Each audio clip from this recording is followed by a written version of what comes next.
प्रकाश का स्रोत जब सुहाना, जब दूर हो तो ये परछाई लंबी होने लगती है, किंतु जैसे जैसे प्रकाश का स्रोत सर के ऊपर आ जाए, इस परछाई का आकार छोटा होने लगता है और अंधकार में तो ये परछाई लुप्त ही हो जाती। कुछ इसी प्रकार होता है हमारा अहंकार। सुख के आगमन में, वैभव की उपलब्धि में ये बढ़ने लगता, किंतु जैसे ही संकट का ताप सर चढ़ने लगे, ये अहंकार छोटा हो जाता और जब संकट का अंधकार हमें चारों ओर से घेर लेता है, तब ये अहंकार परछाई की भांति लुप्त हो जाता है।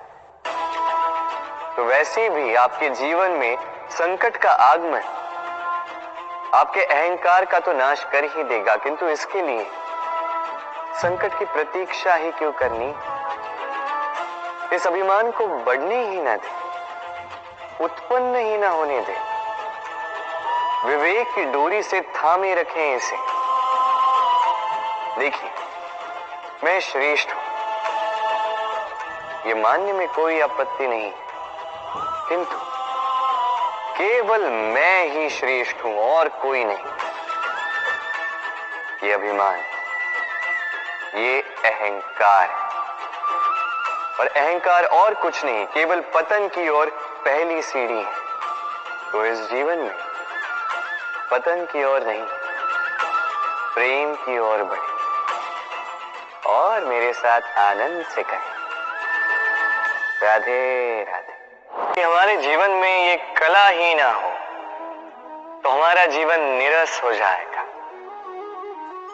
अब यदि मैं आपसे पूछूं कि सबसे बड़ी कला कौन सी है, तो कोई कहेगा चित्रकला, क्योंकि वो उसके मन को आनंद देता है। कोई कहेगा युद्ध कला, क्योंकि उसमें विजय प्राप्त होती है। कोई कहेगा भवन निर्माण करने की कला, क्योंकि उसमें छत मिलती है। कोई कहेगा संगीत कला, कोई कहेगा नृत्य कला, कोई कहेगा अभिनय कला आदि इत्यादि। किंतु इस बात पर विवाद करना अनुचित है, हो ही नहीं सकता, क्योंकि प्रत्येक व्यक्ति की अपनी भिन्न भिन्न सोच, अपना भिन्न भिन्न दृष्टिकोण।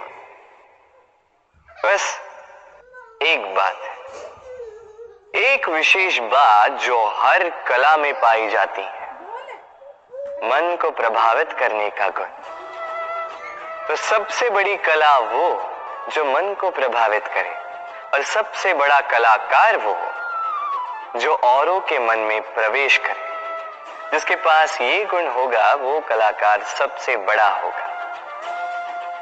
तो यदि ये संसार रंगमंच है तो हम इस रंगमंच के कलाकार, और यहां पर भी सबसे बड़ा कलाकार वही होगा जो औरों के मन में प्रवेश करेगा, वहां घर बसाएगा। और इस मन तक पहुंचने की सीढ़ी है ये 2.5 अक्षर शब्द प्रेम।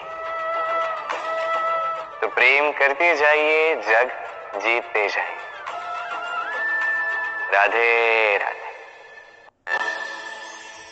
सूर्य और चंद्रमा दोनों आकाश के अमित चिन्ह हैं, दोनों प्रकाश देते हैं, किंतु इन दोनों की सदैव तुलना की जाती कि कौन अधिक शीतल है तो कौन अधिक उग्र, कौन अधिक तेजवान है तो कौन अधिक कांतिवान। क्या ये तुलना उचित है? कदापि नहीं, क्योंकि ये दोनों भले ही प्रकाश पुंज हो, किंतु ये दोनों भिन्न है। दोनों का अपना अपना महत्व है और दोनों का अपना अपना समय है जब ये चमकते हैं, तो इनकी तुलना अनुचित है। और इसी प्रकार हमारे जीवन में भी तुलना अनुचित ही होगी। स्वयं की तुलना किसी और से कभी मत कीजिएगा। यदि कोई और आपकी तुलना किसी और से करे तो उस पर ध्यान मत दीजिएगा,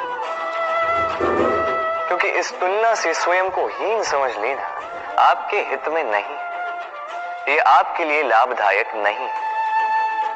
बस प्रयास करते रहिए, स्वयं को निखारते रहिए और सही समय की प्रतीक्षा कीजिए क्योंकि सही समय आने पर ये आपके गुण, आपकी महत्ता बढ़ाएंगे।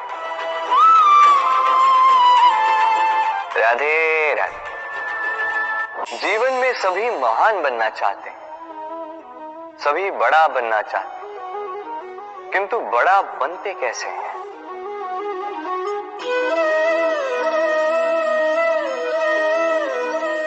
ये मेरे हाथ में क्या है? राई का बीज?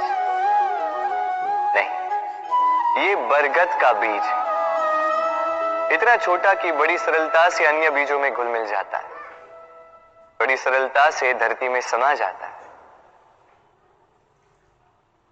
किंतु जब ये वृक्ष बनकर उभरता है, उसके पश्चात जब गिरता है, समस्त वातावरण को हिला देता है। कुछ इस प्रकार बड़ा बनिएगा, बरगद का बीज, बरगद का वृक्ष। और यदि जीवन में आप इसी प्रकार बड़ा बनना चाहते हैं, सर्वप्रथम अपने अहम को, अपने अभिमान को छोटा कर दीजिए, इतना छोटा कि आप सबके साथ बैठ सके। किंतु भीतर इतना बड़ा बन जाइए कि जब आप उठें कोई और बैठा ना रहे। राधे राधे। हम में से ऐसे कितने हैं जो भय से भयभीत होते हैं, कोई भी बड़ा कार्य करने से पूर्व थोड़े असंतुलित होते हैं। लगभग सभी, है ना? प्रत्येक व्यक्ति के मन में यह भय जागता ही। अरे इसका अर्थ मेरे विचार से यह है कि भय, ये भाव बुरा नहीं, क्योंकि यदि ये भाव बुरा होता तो क्या ईश्वर इस भाव को सभी प्राणियों में देते? भय, भय ये भाव हमारे लिए अच्छा है, आवश्यक है। स्मरण रखिए, कोई भी कार्य करने से पूर्व यदि मन में भय उत्पन्न हो जाए तो इसका अर्थ ये कि उस कार्य को करने में अनेक संकटों का सामना हमें करना होगा, और इन संकटों